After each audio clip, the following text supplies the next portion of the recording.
The rain hammered against my windshield like bullets, each drop exploding in blurry starbursts that made the Manhattan streets look like an abstract painting of desperation. My hands trembled on the steering wheel of my ancient Honda Civic as I checked the rearview mirror for the 100th time in 10 minutes. Derek's silver BMW was still there, weaving through traffic 3 cars behind me, his headlights cutting through the storm like predatory eyes. 23 years old, and I was running for my life from the man I'd once thought I loved. Come on, I whispered to my car, pressing harder on the accelerator as another red light approached. The engine wheezed in protest, a sound I'd grown accustomed to over the past year of scraping together every penny for my physical therapy certification while working double shifts at the rehabilitation clinic. Everything about my life had been held together with hope and determination until Derek Morrison decided I belonged to him. The light turned green, and I gunned it, my tires slipping slightly on the slick asphalt. Derek's car surged forward too, closing the gap between us. I could see his silhouette through his windshield, phone pressed to his ear, probably calling his buddies to help corner me somewhere I couldn't escape. My ribs still ached from his last conversation with me 3 days ago, when I'd tried to break things off for the final time. He'd grabbed me hard enough to leave bruises, his fingers digging into my arms as he screamed about how nobody left Derek Morrison, how I was his property, how he'd make sure I understood that one way or another. I'd been hiding at my friend Sarah's apartment since then, but somehow he'd found me tonight, followed me as I tried to drive home, stalked me through the rain-soaked streets like I was prey, and he was something hungry and vicious. The speedometer crept toward 45 as I navigated the narrow streets of the financial district, where towering glass monuments to capitalism loomed on either side like glittering tombstones. At this hour, most of the buildings were dark except for scattered windows where someone was working late or security guards made their rounds. Derek's BMW gained another car length. My phone buzzed in the passenger seat, and without looking, I knew it was him. He'd been calling and texting for the past 20 minutes, each message more threatening than the last. The most recent one I'd glimpsed at a red light had been simple and terrifying. "You can't run forever, Elena." But I could try. I yanked the steering wheel left onto Madison Avenue, tires screaming in protest as I took the turn too fast. The Civic fishtailed slightly before regaining traction, and I heard Derek's engine roar behind me as he followed. Rain continued to pummel my car with increasing intensity, turning the world outside into a watercolor nightmare where everything bled together. That's when I saw the intersection ahead, where Madison crossed with East 47th.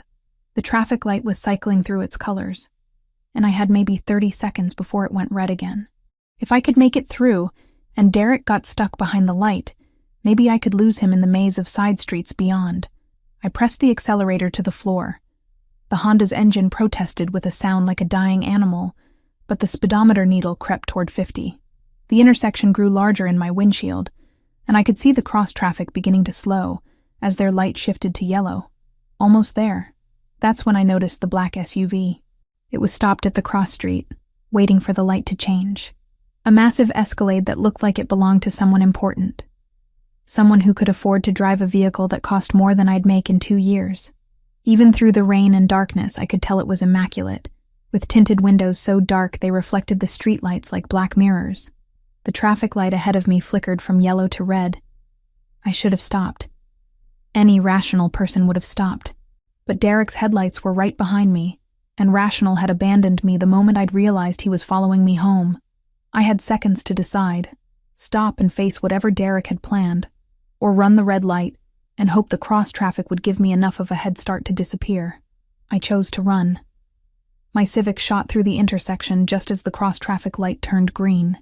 I caught a glimpse of the Escalade beginning to move, its driver probably assuming the intersection was clear. Time slowed to honey-thick seconds. I saw my car's trajectory intersect with the SUV's path, saw my speedometer hovering near 50, saw the exact moment when my ancient Honda collided with what had to be the most expensive vehicle I'd ever been close to. The impact sent me forward against my seatbelt, my airbag exploding in my face with a chemical smell and the force of a punch. The world became a symphony of crushing metal, breaking glass, and the screaming protest of 2 engines that had suddenly stopped doing what engines were supposed to do. Then silence, broken only by the steady patter of rain on twisted metal and the hiss of escaping steam. I sat stunned for a moment, tasting blood from where I'd bitten my tongue, my ears ringing from the crash. My car had come to rest at an angle that blocked most of the intersection. Its front end crumpled against the rear quarter panel of the Escalade. "Oh God," I whispered, the reality of what I'd just done crashing over me like ice water. "Oh God, oh God, oh God." I'd just rear-ended someone's very expensive SUV while running a red light, even if I had insurance, which was laughably inadequate. This was going to financially destroy me. And that was assuming the other driver didn't press charges for reckless driving. With shaking hands, I managed to unbuckle my seatbelt and push my driver's door open. Rain immediately soaked through my sweater as I stumbled out to assess the damage. My Civic's front end was completely destroyed, the hood buckled upward, and steam rising from what remained of the radiator. The Escalade had fared much better, with only some paint scratches and a dent in the rear panel that somehow managed to look expensive. That's when I heard the car doors opening. 3 doors to be precise. Not just the driver, but passenger doors as well. I looked up through the rain to see figures emerging from the SUV, and my blood turned to slush in my veins. The first man who stepped out was tall and lean, wearing a dark suit that somehow looked perfectly pressed despite the downpour. He moved with the fluid grace of someone accustomed to violence, and even in the dim street lighting, I could see the bulge of a shoulder holster beneath his jacket. The second man was broader, built like a linebacker, with hands that looked capable of crushing bones, and a face that suggested he'd done exactly that on multiple occasions. He positioned himself near the rear of the SUV, eyes scanning the intersection with professional alertness. But it was the third man who made my breath catch in my throat. He emerged from the driver's side with the unhurried confidence of someone who owned whatever space he occupied. Tall and powerfully built, probably in his early 30s, with dark hair that managed to look perfectly styled even in the rain. His suit was obviously expensive, tailored to showcase broad shoulders and a lean waist, and he wore it with the casual elegance of a man born to wealth and power. But it was his eyes that stopped my heart. Dark brown, almost black in the street lighting, they fixed on me with an intensity that made every instinct I possessed scream danger. This wasn't just someone wealthy enough to afford a luxury SUV. This was someone accustomed to having problems solved quickly and quietly, by whatever means necessary. He walked toward me with measured steps, rain beating on his suit without seeming to touch him. When he spoke, his voice carried an accent I couldn't quite place, something European, maybe Italian, and authority that made it clear he was accustomed to being obeyed. "You just caused $50,000 in damage to my vehicle," he said, his tone conversational despite the circumstances. I swallowed hard, tasting blood and rain. "I'm so sorry. I didn't mean..." "Now you owe me your life." The words hit me like another collision, final and absolute. Behind him, his 2 companions had taken positions that blocked any escape routes, though I doubted my legs would have carried me far anyway. That's when Derek's BMW screeched to a halt behind my wrecked Civic. The sleek black SUV that carried me through the rain-soaked streets of Manhattan felt more like a hearse than a rescue vehicle.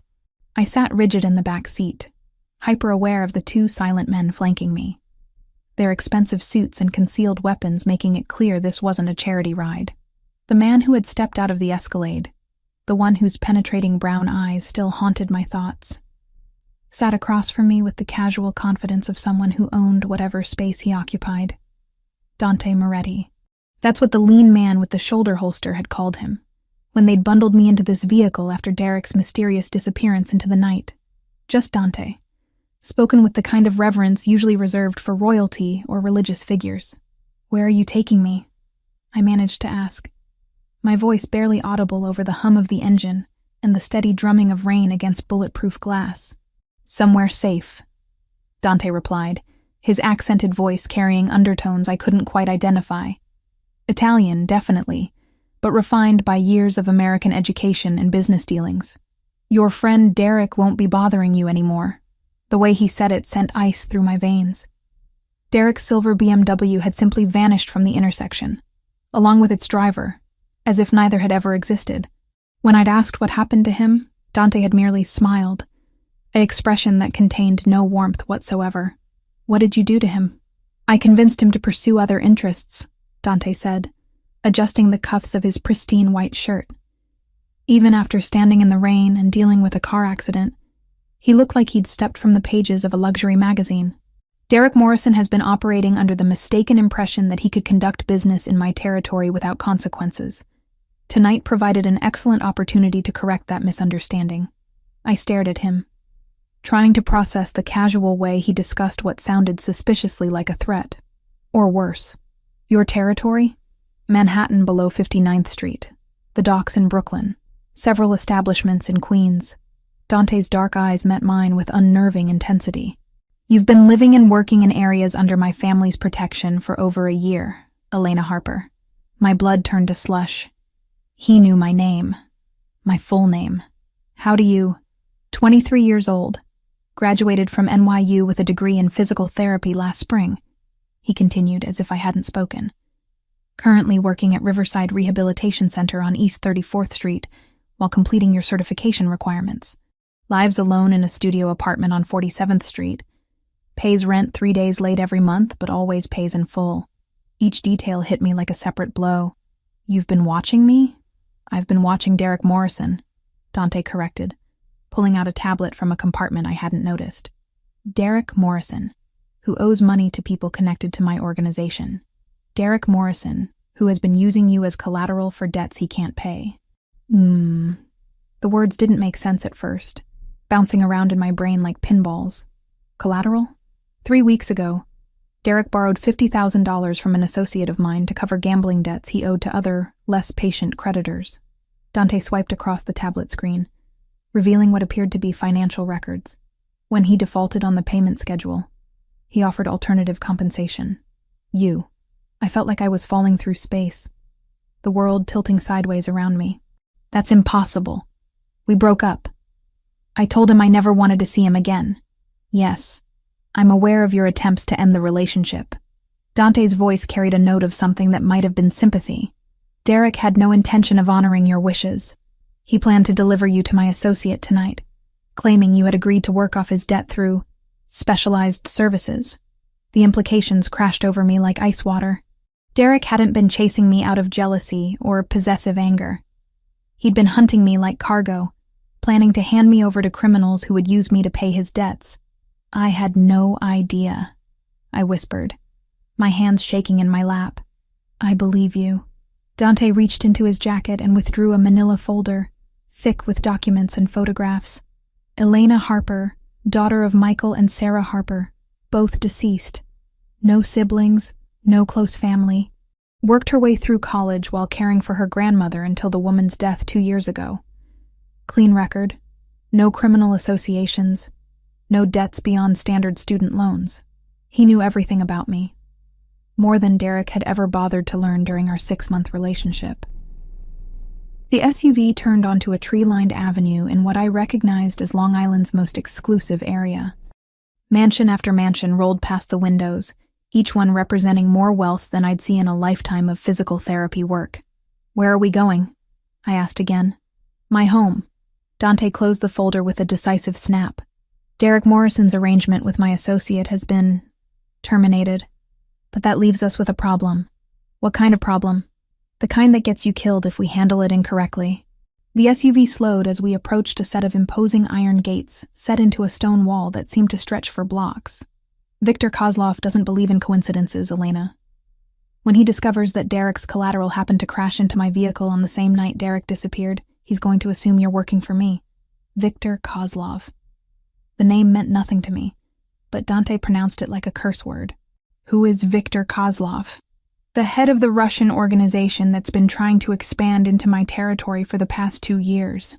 The gate swung open silently, revealing a driveway that curved through manicured gardens toward a mansion that belonged in architectural magazines. He's also the man Derek owed money to before he came to my associate for help.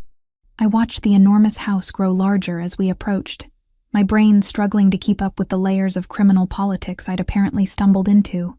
So Derek owed money to this Kozlov person, borrowed from your people to pay him back, and was planning to give me to your associate when he couldn't repay the loan. Precisely. Dante seemed pleased that I was following the logic. Victor Kozlov is not known for his forgiving nature. When he discovers that Derek has vanished and you've survived, he's going to want answers, and Victor's interrogation methods are considerably less gentle than mine. The SUV came to a stop in front of the mansion's main entrance, where more men in dark suits waited. Through the rain, I could see the outline of security cameras, motion sensors, and what looked suspiciously like armed guards positioned strategically around the property. "This is kidnapping," I said, though the words sounded hollow even to me. "This is protection," Dante replied, his voice carrying absolute certainty. "You're not safe out there anymore, Elena. Derek made sure of that when he put your name on documents as his collateral." The door beside me opened, revealing the lean man with the shoulder holster. Marco, Dante had called him during the brief, tense conversation they'd had while transferring me from my wrecked Honda to this SUV. "Welcome to the Moretti estate, Miss Harper," Marco said, his voice professionally courteous but carrying an undertone that suggested disagreement wasn't an option. I looked back at Dante, who was already stepping out of the vehicle with the fluid grace of someone accustomed to having his every need anticipated. "How long?" "That depends on several factors," he replied, straightening his suit jacket. "How quickly we can locate Derek Morrison's current whereabouts. How much information Victor Kozlov already has about tonight's events. How effectively we can convince him that you pose no threat to his operations. And if you can't convince him," Dante's smile returned, cold and sharp as winter steel, "then we'll have to explore other options." As I followed him up the stone steps toward the mansion's entrance, rainwater running from my hair and my clothes still damp from the accident, I caught my reflection in the glass doors. I looked exactly like what I was, a 23-year-old physical therapy student who had stumbled into something far beyond her understanding. But Dante Moretti looked like he was coming home. The foyer that greeted us was larger than my entire apartment, with marble floors that reflected the light from a crystal chandelier and artwork that probably cost more than I'd make in 5 years. Everything spoke of old money, established power, and the kind of security that came from being untouchable. "Your rooms are on the second floor," Dante said, handing his wetsuit jacket to a woman who appeared from nowhere to take it. "Marco will show you up and explain the house rules. We'll discuss your situation in more detail tomorrow, after you've had time to process tonight's events." "House rules? Nothing unreasonable," Marco assured me, gesturing toward a sweeping staircase. "Mostly for your own protection. The grounds are secure, but we ask that guests don't wander unescorted after dark. The staff is discreet and trustworthy, but we prefer that certain topics not be discussed with them." I followed him up the stairs, hyper-aware of how out of place I looked in this palace of marble and mahogany. My sneakers squeaked slightly against the polished steps, and I was certain I was leaving damp footprints on priceless carpets.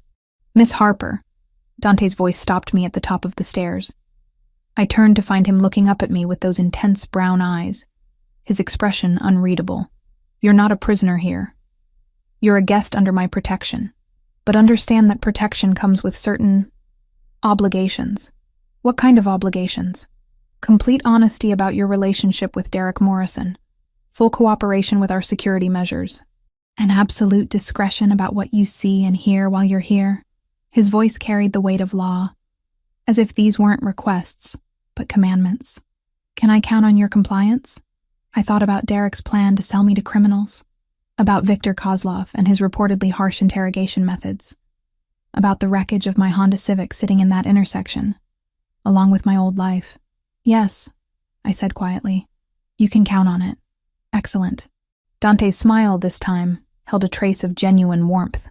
"Welcome to your new life, Elena Harper." 3 days at the Moretti mansion had taught me that luxury could feel surprisingly like a velvet-lined prison. I woke each morning in a bedroom larger than most people's entire apartments, surrounded by furnishings that belonged in museums, served meals by silent staff who treated me with polite deference while never quite meeting my eyes.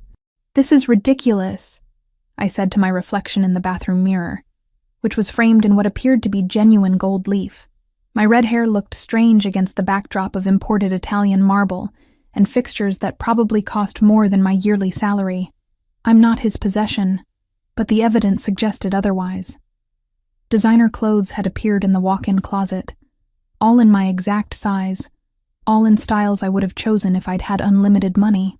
The bathroom was stocked with luxury cosmetics and skincare products from brands I'd only seen in magazines, Even my meals were perfectly calibrated to my preferences, as if someone had studied my dietary habits with scientific precision, which I was beginning to suspect they had. The soft knock at my suite door interrupted my brooding. Marco's voice followed immediately after. "Miss Harper, Mr. Moretti requests your presence in the dining room." I'd quickly learned that requests from Dante Moretti weren't actually requests at all. "I'll be down in a minute," I called back, smoothing the wrinkles from the silk blouse I'd reluctantly chosen from the mysteriously well-stocked closet. Everything fit perfectly, of course. Even the undergarments were my exact size. A level of attention to detail that should have been flattering, but instead felt invasive. The dining room could have hosted a small wedding, with its crystal chandelier and table that stretched for at least 20 feet. But only 2 places were set this morning. At one end, where morning sunlight streamed through floor-to-ceiling windows overlooking the meticulously maintained gardens. Dante sat reading what appeared to be financial reports, his dark hair perfectly styled despite the early hour. He wore a charcoal suit that probably cost more than my car, before I'd destroyed it in the accident that had brought us together. When he looked up at my approach, those intense brown eyes assessed me with the same thoroughness he might apply to a business acquisition. "Good morning, Elena. I trust you slept well as anyone can when they're being held against their will," I replied, taking the seat across from him. The words came out sharper than I'd intended, but I was tired of pretending this arrangement was anything other than what it was. "Against your will." Dante set down his papers with deliberate care, giving me his full attention. "You're free to leave whenever you choose. The front door isn't locked. And walk straight into Viktor Kozlov's arms? You've made it very clear that's not actually an option. Viktor Kozlov is the reality of your situation, not something I created." Dante poured coffee from an antique silver service into a cup that probably cost more than my monthly rent. "Though I understand your frustration. This isn't the life you planned for yourself." I accepted the coffee, inhaling the rich aroma that spoke of exotic beans and professional preparation. Even imprisoned, I was being treated better than I'd ever treated myself. What is this exactly? This arrangement? Am I a guest, a prisoner, or something else entirely? "You're under my protection," Dante replied, the same phrase he'd used 3 days ago, "which means you're my responsibility until we resolve the threat against you. I never asked for your protection." "No, but you needed it." He reached into his jacket and withdrew a manila envelope, sliding it across the polished mahogany table. "Derek Morrison's body was found yesterday morning in the Hudson River. 3 bullet wounds, signs of torture before death. Viktor Kozlov's signature work." My hand froze halfway to the envelope, coffee cup suspended in mid-air. Derek was dead. Actually dead. Not just disappeared. The man who'd terrorized me, who'd planned to sell me like property, was now fish food in New York's most polluted waterway. "How do you—" "Because I have sources throughout the city's criminal networks," Dante interrupted gently. "Derek Morrison attempted to negotiate directly with Viktor Kozlov yesterday morning. He offered to provide information about my operations in exchange for forgiveness of his debts." I forced myself to pick up the envelope, though my hands shook slightly. Inside were photographs, crime scene shots that made my stomach lurch. Derek's body, bloated and pale, pulled from the water. Police reports, medical examiner findings. Viktor didn't believe Derek had access to useful intelligence, Dante continued, his voice matter-of-fact despite the graphic evidence spread between us. But he was very interested to learn about the woman Derek had offered as collateral, the woman who'd crashed into my vehicle on the same night Derek disappeared. "He thinks I'm working for you. He thinks you're either working for me or you possess information that could be valuable to him. Either way, he wants very much to have a conversation with you." Dante's smile held no warmth. Viktor Kozlov's conversations tend to be brief but extremely unpleasant. I stared at the crime scene photographs, trying to reconcile the violent corpse with the man who'd once brought me flowers and promised to change his controlling behavior. Derek had been terrible, abusive, possessive. But seeing him reduced to bloated meat in morgue photos made me feel sick. "I need some air," I said, pushing back from the table. "Of course. The gardens are lovely this time of day." Dante gestured toward the French doors that led to the terrace. "Marco will accompany you, naturally." "Naturally." I stood, leaving the photographs scattered on the table. like evidence of everything wrong with the world I'd stumbled into. Because I'm under your protection. Elena. Dante's voice stopped me at the door. When I turned, his expression held something that might have been genuine concern. I know this isn't the life you wanted, but it's the life that will keep you breathing. The gardens were even more impressive in daylight, with carefully planned landscapes that created intimate spaces within the larger grounds. Marco followed at a discreet distance as I walked gravel paths between flower beds that probably required a full-time staff to maintain. Everything was perfect, controlled, beautiful, and completely artificial. I found myself at a small pond where ornamental fish swam in lazy circles, trapped in their perfect environment just as I was trapped in mine. The irony wasn't lost on me. Enjoying the view? Dante's voice came from behind me, closer than I'd expected. I turned to find him approaching alone, having apparently dismissed Marco. He'd removed his suit jacket, rolling up his shirt sleeves in a gesture that should have made him look more casual, but somehow only emphasized the power in his forearms and the expensive watch that caught the morning sunlight. It's very controlled, I said. Everything in its proper place, serving its intended purpose. You think that's what this is? Control for its own sake? Isn't it?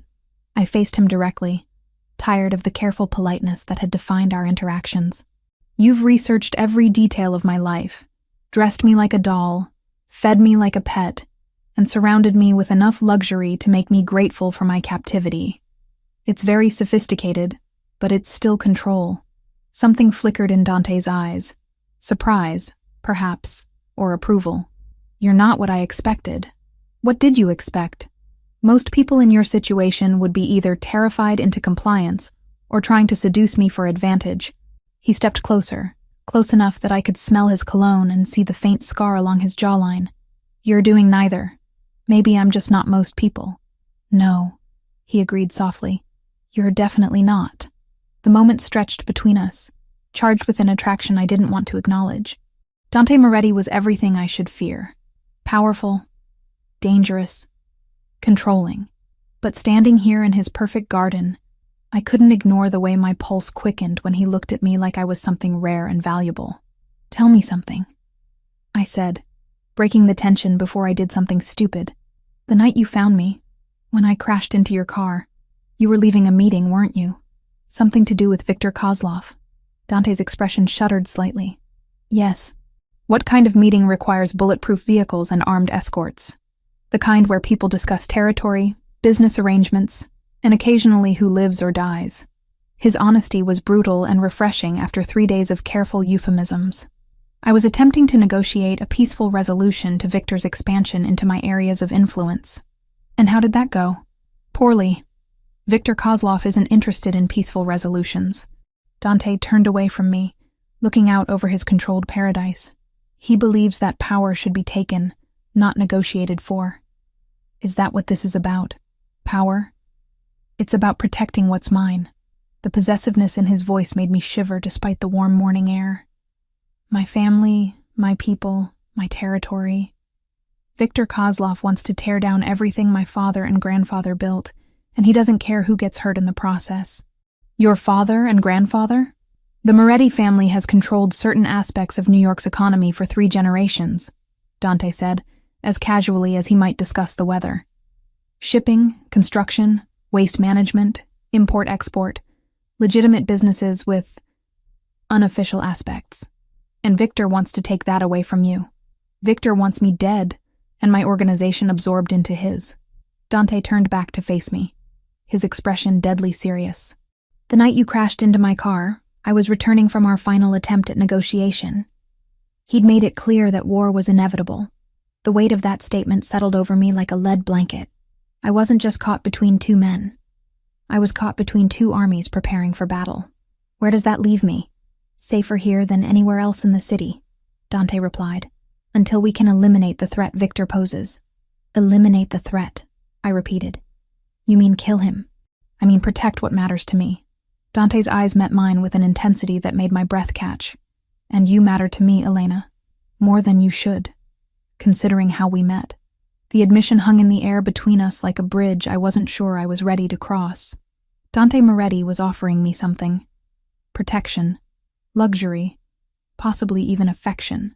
But the price was my freedom, my old life, any chance of being anything other than a kept woman in a criminal's paradise.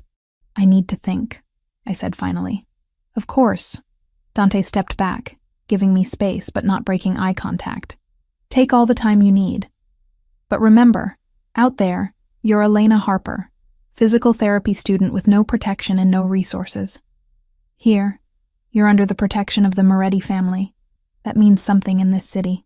As he walked away, leaving me alone with the ornamental fish and my complicated thoughts, I realized he was right about one thing.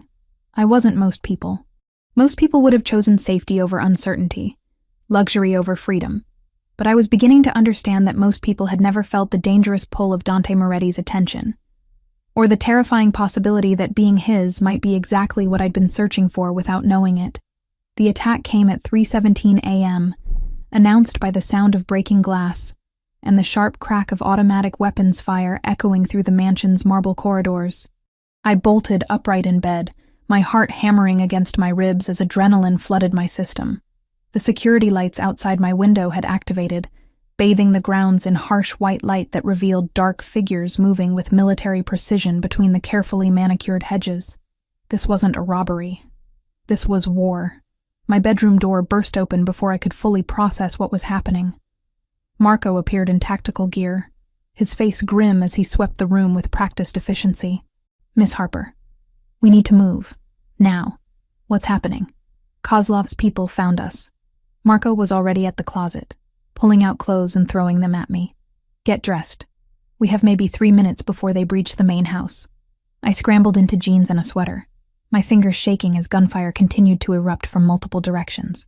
Through the windows, I could see muzzle flashes lighting up the darkness like deadly fireflies. The perfectly ordered world of the Moretti estate had transformed into a battlefield. Where's Dante? Coordinating the defense. Marco checked his weapon with the efficiency of someone who'd done this before. He wanted you moved to the panic room immediately. The panic room turned out to be a reinforced bunker hidden behind a bookshelf in Dante's study, equipped with communication equipment, medical supplies, and enough food and water to survive a siege. Banks of monitors showed every angle of the estate, revealing the scope of the assault. At least 20 armed figures had breached the perimeter, moving with the coordination of professional soldiers. How did they find us? I asked, watching the screens in horrified fascination as Dante's security forces engaged the attackers in running battles across the grounds. Someone talked, Marco replied grimly, speaking rapidly into his headset in Italian before switching to English. Or they followed a signal. Kozlov has resources we underestimated. On one monitor, I saw Dante himself leading a team of his men through the gardens, moving with the fluid grace of someone who'd been trained in combat. He wore tactical gear like he was born to it, directing his forces with hand signals while laying down covering fire with an assault rifle. Watching him transformed from sophisticated businessman into lethal warrior was both terrifying and mesmerizing. He's good at this, I found myself saying. Best I've ever seen. Marco agreed, monitoring multiple radio frequencies. Dante didn't just inherit his position. He earned it in situations exactly like this. The lights flickered and went out, plunging us into darkness broken only by the glow of the security monitors.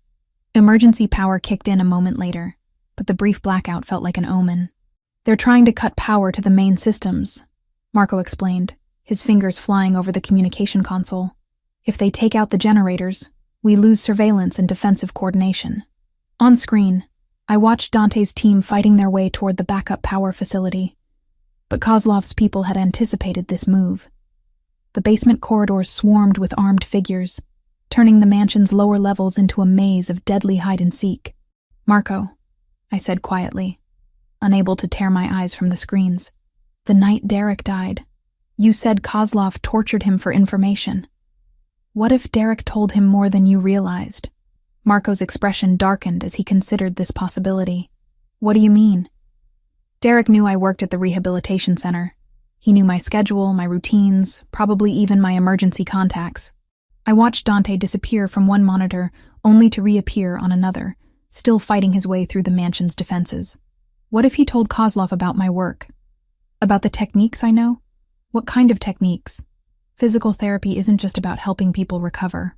I said, pieces clicking together in my mind. It's about understanding how bodies work, how they break, how to manipulate pain and healing. In the wrong hands, that knowledge could be very useful for interrogation. Marco went very still. You think Kozlov wants you alive for more than just information about Dante's operations? I think Derek sold me twice, I realized with growing horror. Once as collateral for his debts, and again as a potential asset when Kozlov captured him. The implications were staggering. Viktor Kozlov wasn't just trying to eliminate a witness or capture a pawn in his war with Dante. He wanted someone with medical knowledge who could be useful for his own operations. Someone who understood human anatomy well enough to inflict precise damage or extract information efficiently. A new wave of explosions shook the mansion, closer this time. On the monitors, I could see that several of Kozlov's men had reached the main floor, moving systematically through rooms while Dante's forces fell back toward more defensible positions. "Miss Harper," Marco said, his voice urgent as he received updates through his earpiece. "We may need to evacuate to the secondary facility. What about Dante? He's ordered the fallback protocol. If we can't hold the main house, everyone retreats to the warehouse district where we have better tactical advantages." I watched the screens as the battle raged through the mansion I'd called home for the past week. The library where Dante and I had shared coffee. The gardens where we'd walked and talked. The dining room where he'd shown me photographs of Derek's corpse. All of it was being torn apart by men with automatic weapons and military training. "There," I said, pointing to one monitor that showed Dante pinned down behind an overturned couch in what looked like the main foyer. "He's trapped. 3 of Kozlov's men had him in a crossfire, using the cover of the marble pillars to advance on his position. I could see the calculation in their movements. They weren't trying to kill him quickly. They wanted to capture him alive, probably for the same reasons they wanted me. Marco, we have to help him. Miss Harper, my orders are to keep you safe. Dante would rather die than have you put in danger trying to save him. But what if there's another way?" I studied the monitors, my physical therapy training kicking in as I analyzed the tactical situation like a complex rehabilitation case. I know this house better than Kozlov's people do, and I know things about combat injuries that could be useful. What are you thinking? "The service corridors," I said, tracing routes on the monitor screens. "The ones the staff use to move around without disturbing guests. They connect to every major room, including the foyer where Dante's pinned down." Marco shook his head. "Too dangerous. More dangerous than letting Viktor Kozlov capture the head of the Moretti family?" I met his eyes directly. "You said Dante earned his position. Let me earn mine." For a long moment, Marco wrestled with conflicting loyalties, his duty to protect me against his need to save his boss. Finally, he reached for a weapons case I hadn't noticed before.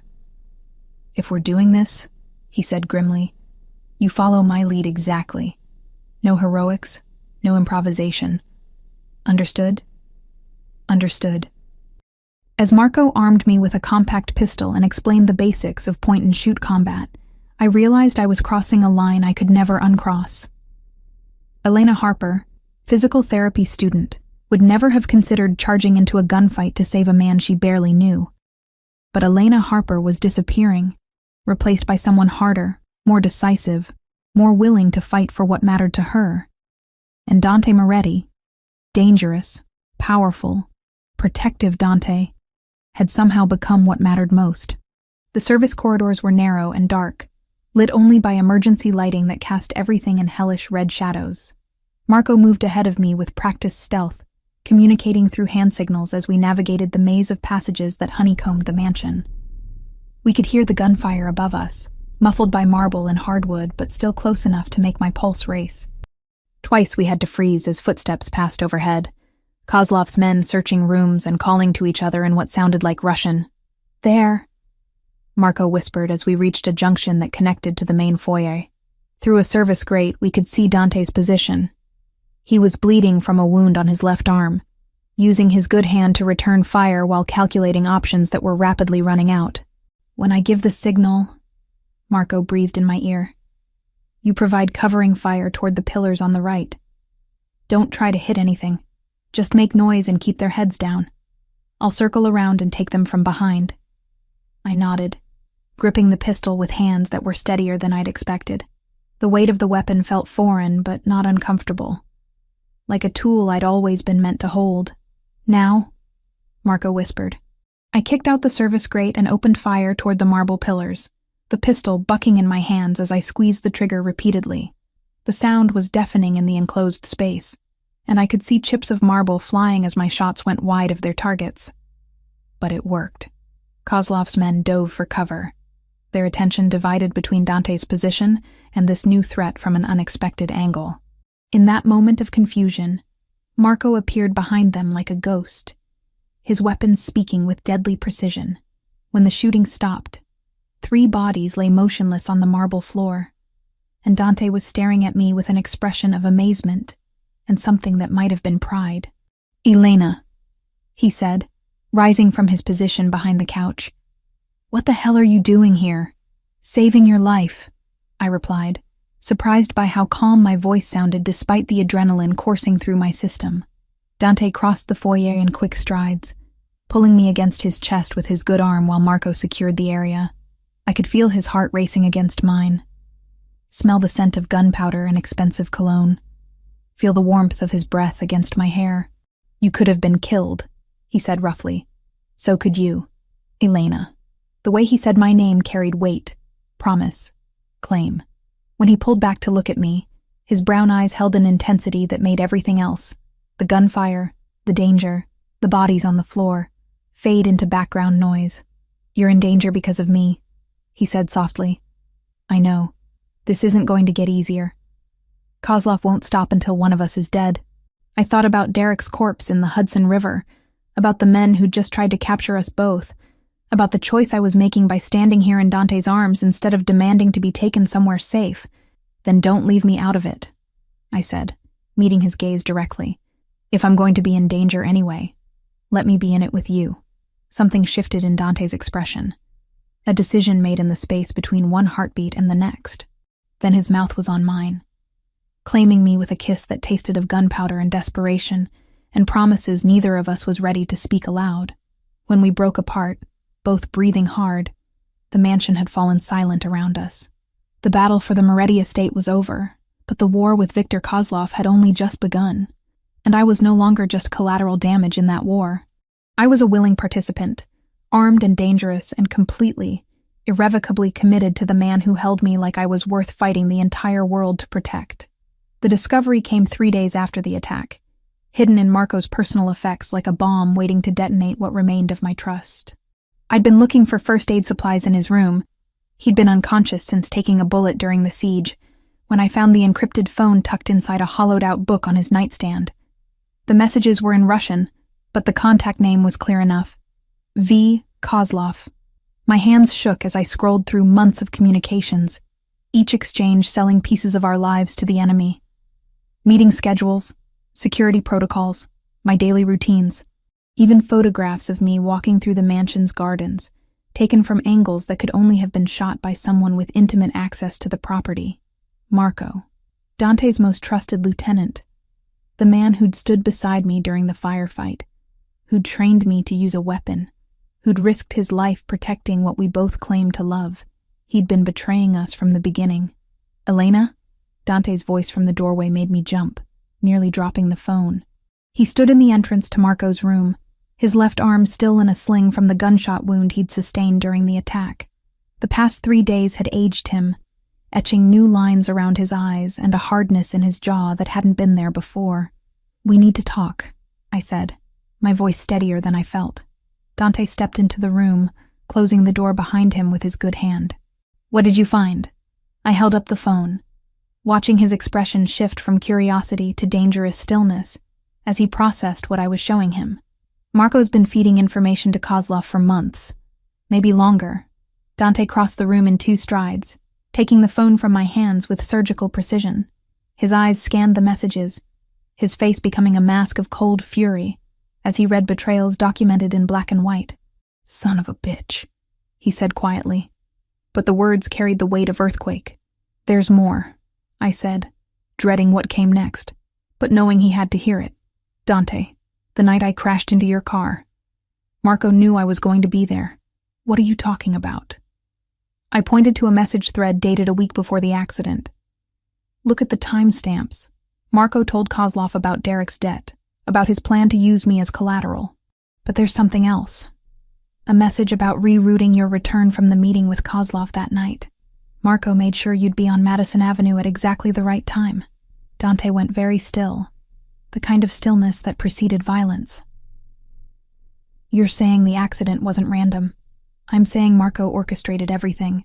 Derek chasing me running that red light, even the exact intersection where we collided. The words tasted bitter as I spoke them. He wanted you to find me, Dante. He wanted you to bring me here. Why would he? Dante stopped, the implications crashing over him like ice water. Because Kozlov knew about your medical background, your knowledge of anatomy, pain management, interrogation techniques, and because he knew you'd protect me, I added quietly. Marco's been playing a long game, using me as bait to make you vulnerable. Dante set the phone down with careful control, but I could see the rage building in his dark eyes like storm clouds gathering. 20 feet away, Marco lay unconscious in the mansion's medical facility, hooked to machines that kept him alive, while his body fought off infection from the gunshot wound that might have been meant to maintain his cover. How long have you known? Dante asked, his voice dangerously quiet. I found the phone an hour ago. I've been trying to work out how deep the betrayal goes. I pulled out printed copies I'd made of the most damaging messages. It goes back at least 8 months, maybe longer. He's given Kozlov everything. Security protocols, financial information, personnel files, even details about your childhood, your family. Dante's jaw tightened as he scanned the evidence. My parents, my sister, the anniversary of their deaths, the location where they're buried, even the specific way they were killed. I watched his hands clench into fists. Kozlov has been preparing for psychological warfare, not just physical.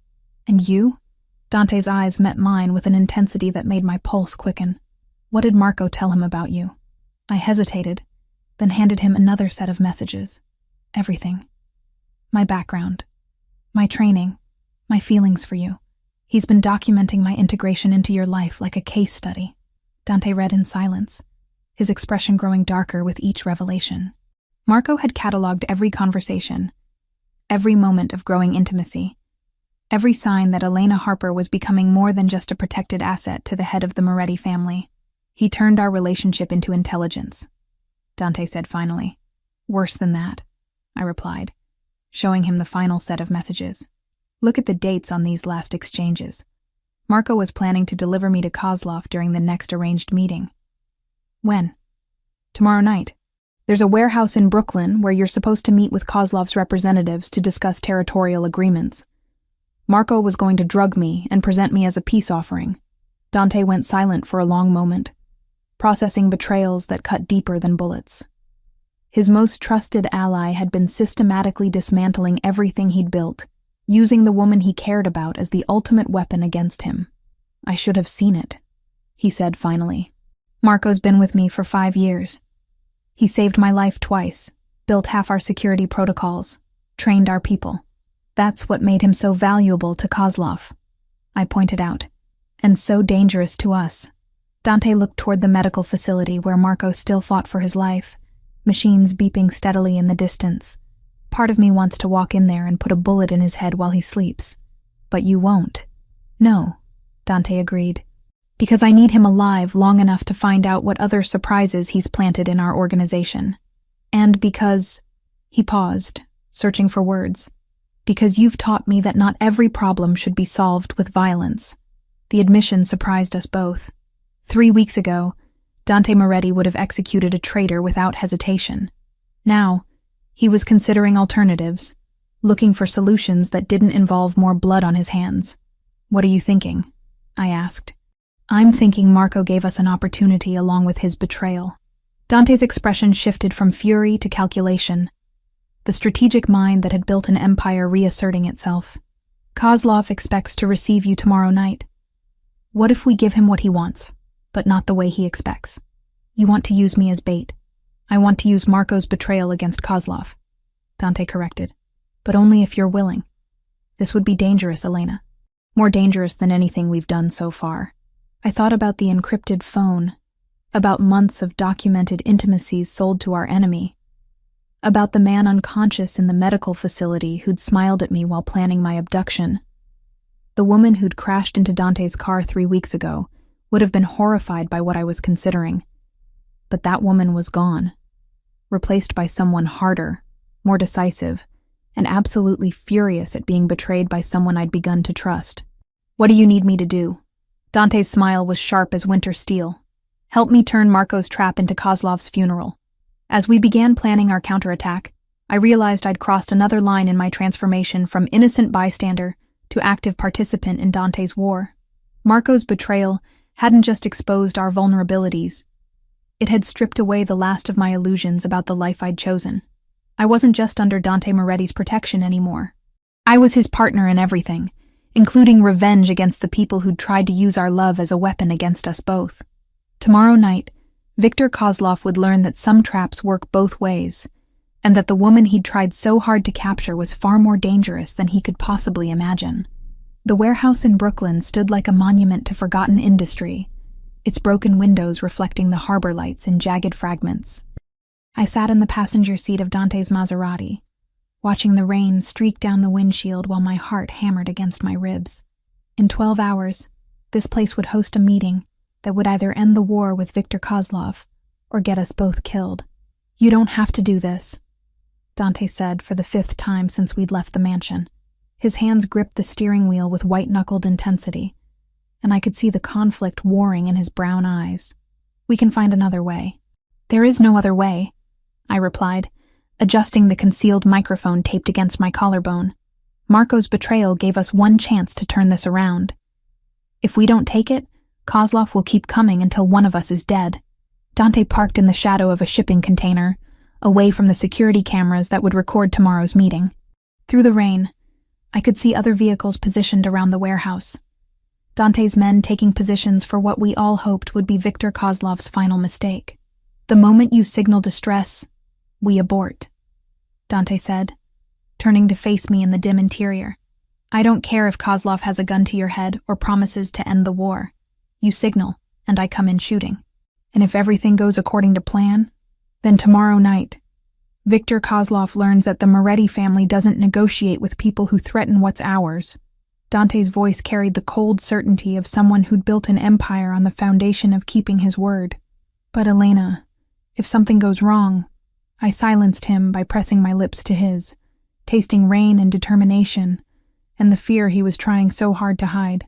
When we broke apart, both breathing hard, I could see my own resolve reflected in his eyes.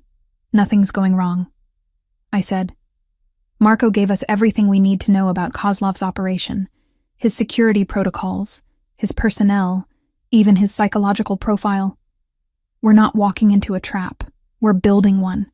Dante nodded, but I could see the tension in his jaw, the way his fingers drummed against the steering wheel in patterns that spoke of nervous energy barely contained.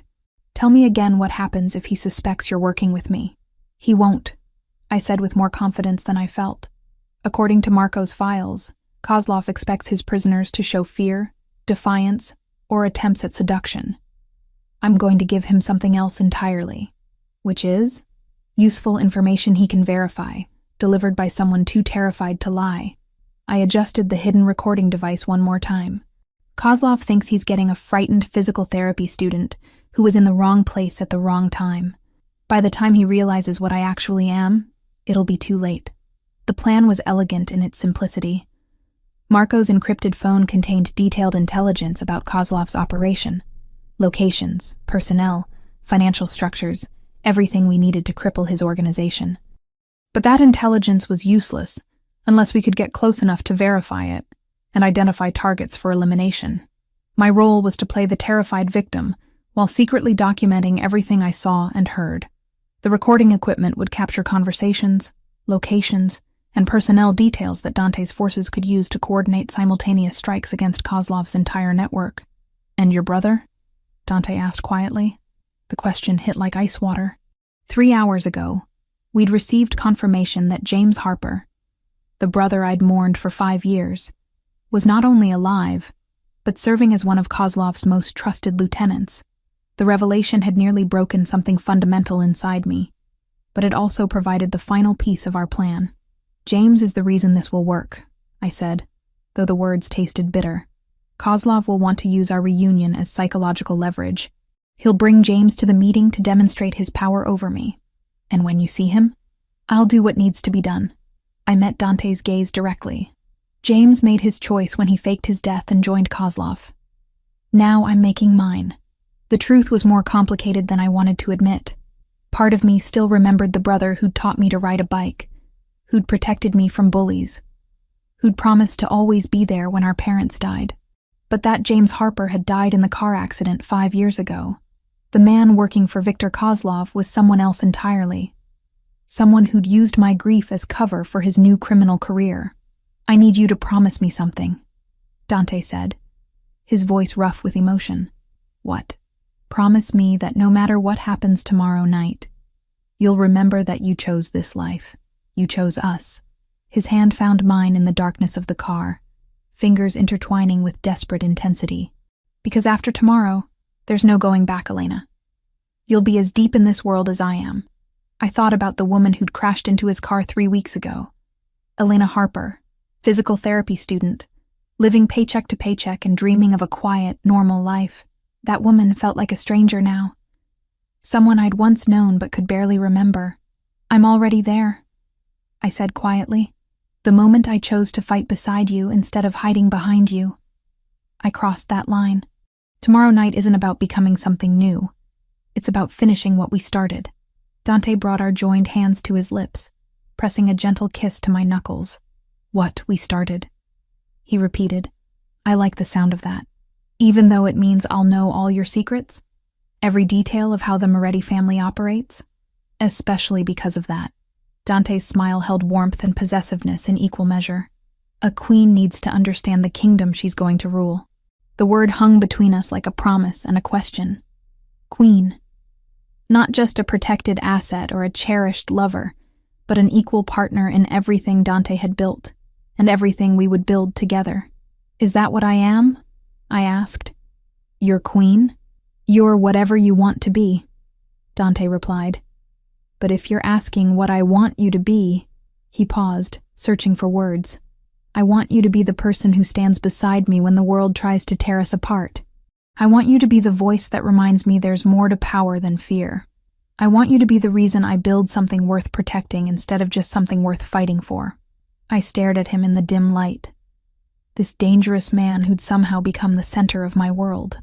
3 weeks ago, the idea of ruling a criminal empire would have horrified me. Now, the possibility felt like destiny finally revealing itself.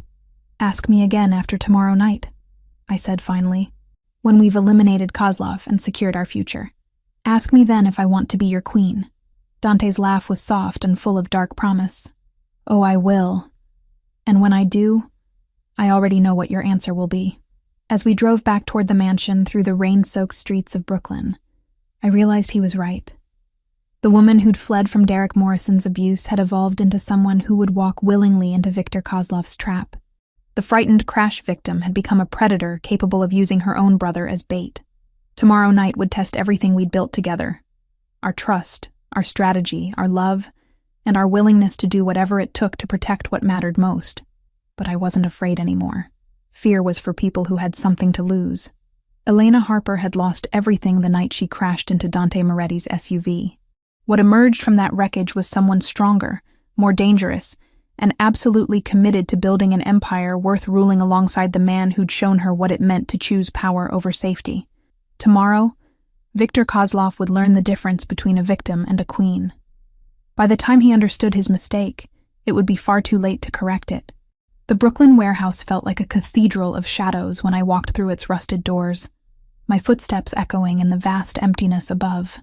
Viktor Kozlov sat at a metal table in the center of the space, flanked by 6 armed men whose faces belonged on wanted posters. Even seated, he radiated the kind of casual menace that came from decades of getting his way through violence. But it was the man standing behind him that made my breath catch in my throat. James Harper looked exactly like our father. The same auburn hair, the same sharp jawline, the same green eyes I saw in my own mirror each morning. 5 years had hardened him, adding muscle to his frame and lines to his face. But he was unmistakably my brother. The brother I'd mourned, whose funeral I'd attended, whose grave I'd visited every year on the anniversary of his supposed death.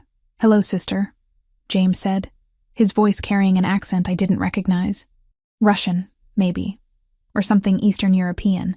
"You look well, considering the circumstances." Viktor Kozlov leaned back in his chair, studying me with pale blue eyes that missed nothing. He was younger than I'd expected, maybe 45, with silver hair slicked back and hands that looked soft until you noticed the scars across his knuckles. "Miss Elena Harper," he said, pronouncing each syllable with careful precision. "The woman who has caused me so much trouble." "I didn't cause you anything," I replied, letting fear creep into my voice while the hidden recording equipment captured every word. "I was just in the wrong place at the wrong time." "Were you?"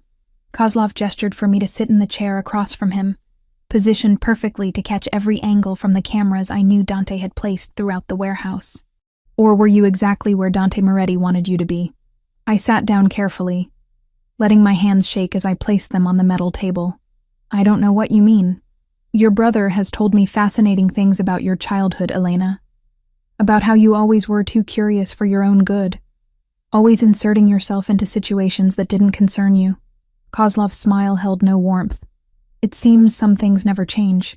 James moved to stand beside Kozlov's chair, and I could see the expensive watch on his wrist, the tailored suit that spoke of money and influence.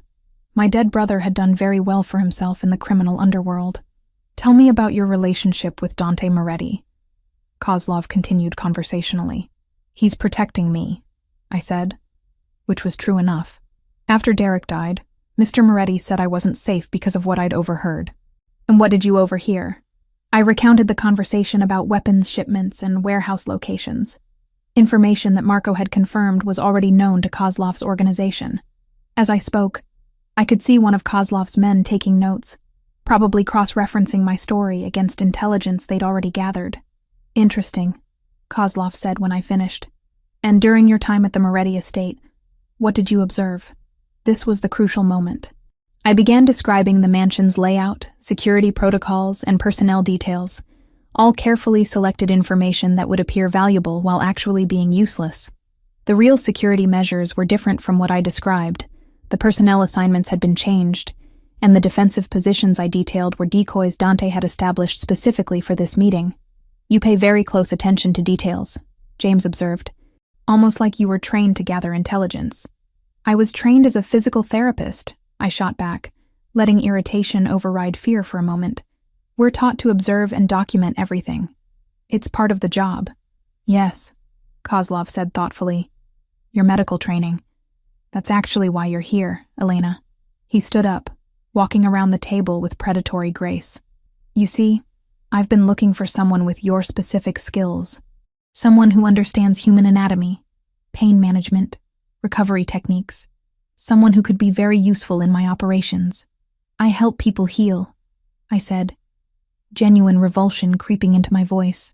"I don't hurt them."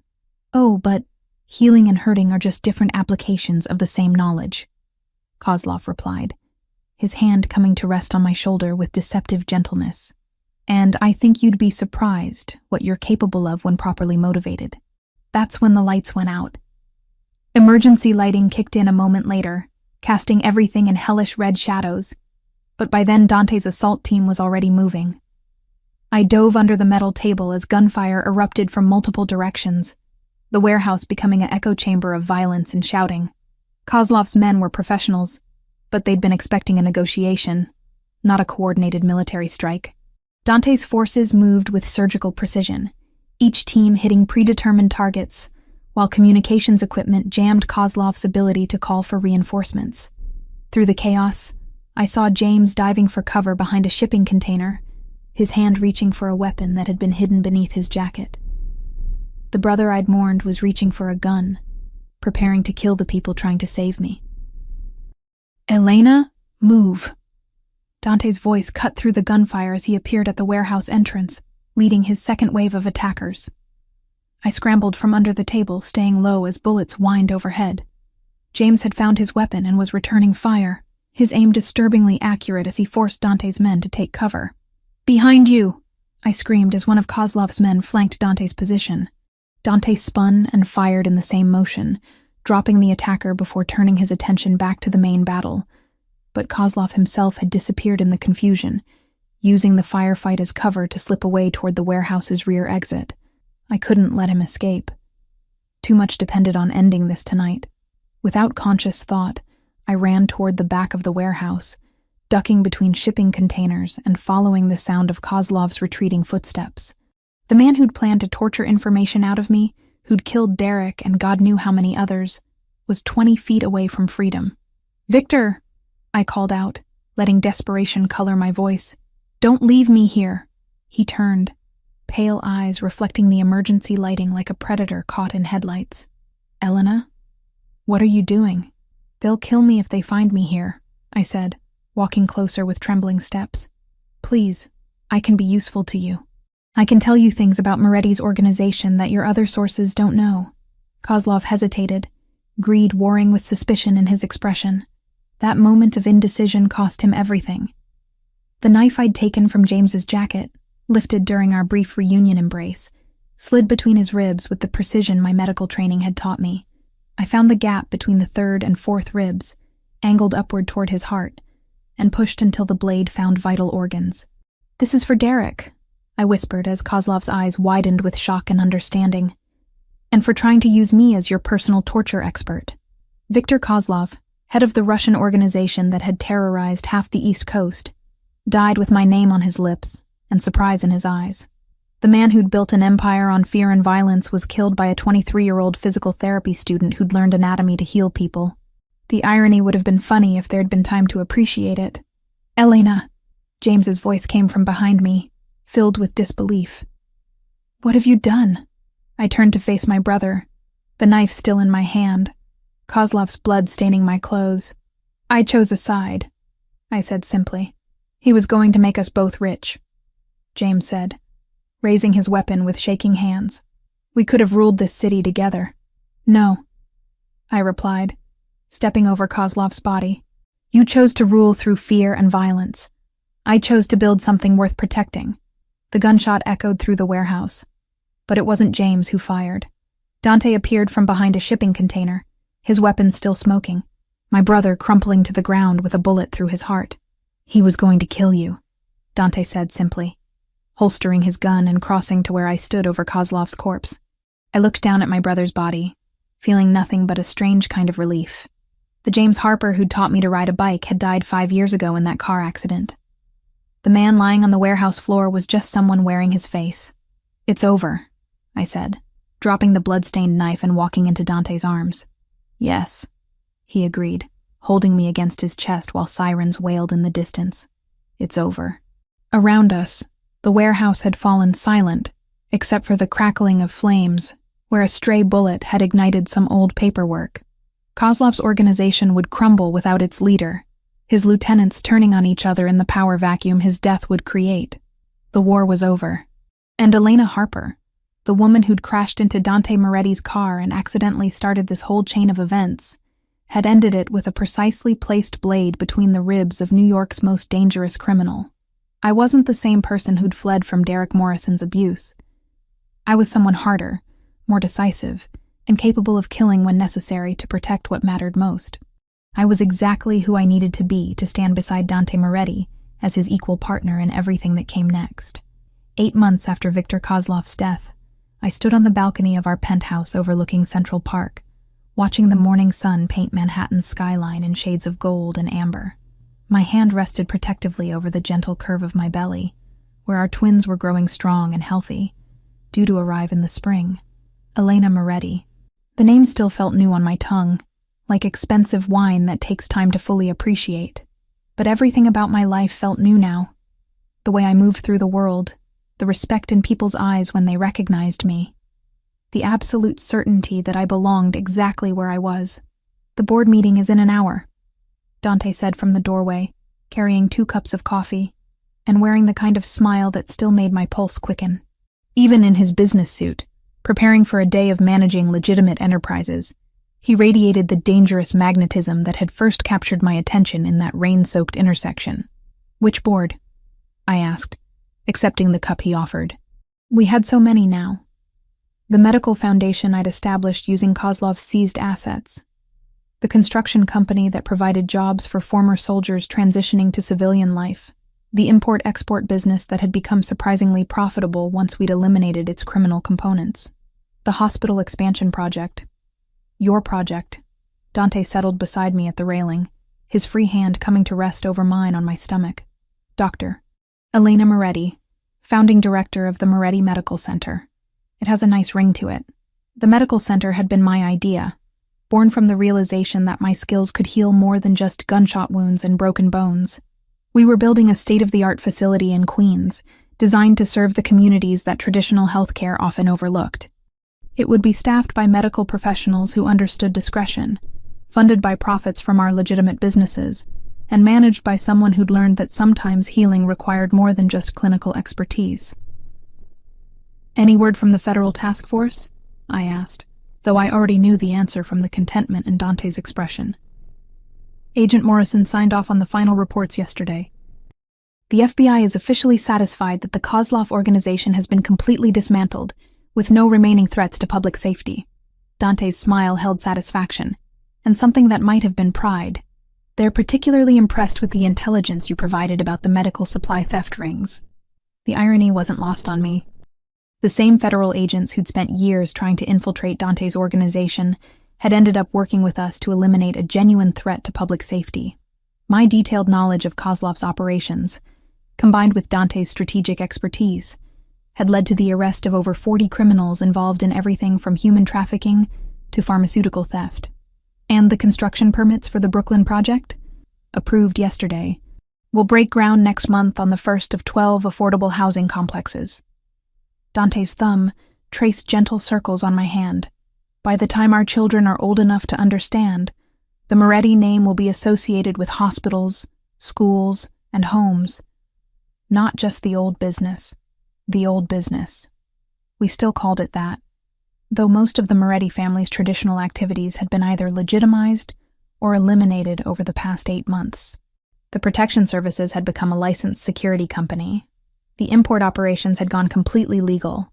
Even the loan services now operated under federal banking regulations. "Are you sure about this?" I asked. A question that had become ritual between us. "You're giving up an empire your grandfather built. I'm transforming it into something better," Dante corrected, the same answer he'd given every time. "Something our children can be proud to inherit." Through the floor-to-ceiling windows of our penthouse, I could see the remnants of our old world scattered across the city. The warehouse in Brooklyn where Kozlov had died was now a community center. The mansion in Long Island had been sold to a tech entrepreneur who'd turned it into a conference center. Even the Riverside Rehabilitation Center where I'd once worked part-time was now under Moretti Medical's umbrella, its services expanded and its mission elevated. "Mrs. Moretti?" The voice belonged to Sarah, our housekeeper and former member of Dante's security team. Her transition from bodyguard to domestic staff had been smoother than anyone expected, though I suspected she still carried at least 2 weapons under her perfectly pressed uniform. "Yes? The car is ready for your appointment with Dr. Chen, and Mr. Ricci has arrived for his meeting with Mr. Moretti. Dr. Chen was my obstetrician, a brilliant woman who'd been treating high-risk pregnancies for 20 years and understood the unique challenges of expecting twins. Mr. Ricci was the former head of Kozlov's financial operations, who'd decided that cooperating with federal authorities was preferable to spending the rest of his life in prison. "I should go," I said, finishing my coffee. "The twins have been active all morning, and Dr. Chen wants to monitor their positioning." Dante walked me to the elevator, his hand never leaving the small of my back. Even now, 8 months after the last shots were fired, he remained protective in ways that should have felt suffocating, but instead felt like love made manifest. "Elena," he said as the elevator doors began to close. "Tonight, after all the meetings and appointments, I want to show you something." "What kind of something?"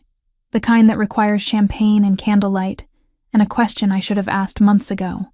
The elevator doors closed on his enigmatic smile, leaving me with butterflies in my stomach that had nothing to do with pregnancy hormones and everything to do with the possibility that Dante Moretti still had surprises up his expertly tailored sleeves.